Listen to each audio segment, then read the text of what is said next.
Party List Solon Samuel Pagdilao sees the Bangsamoro region as paving the way for prosperity and economic development not only in Mindanao but the entire country. But he stressed that the law will govern it should be in accordance with the Constitution. Ara Perez reports. The Constitution remains the most essential aspect to focus on for the passage of the proposed Bangsamoro Basic Law.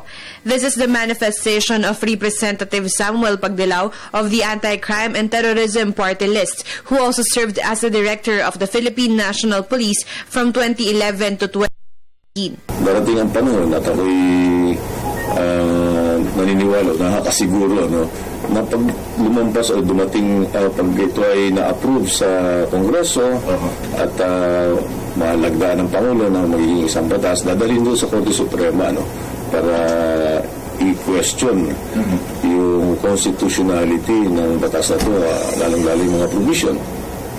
So, dapat bilang mambabatas, kinakailangan masiguro natin na yung mga provision na ito will really satisfy and comply with the constitutional requirements. Earlier, BBL Ad Hoc Committee Chair Rufus Rodriguez said the Bangsamoro will only create a region and not a state.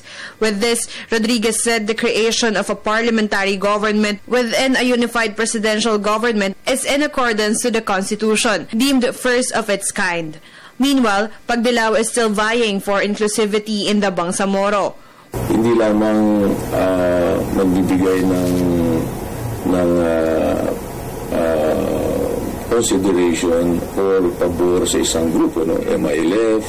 So, kailangan lahat, kasama na dyan yung MNLF and all other sectors of the Moro, kasama na dyan yung indigenous people and even the Christians, kasi kasama yun sa Mindanao.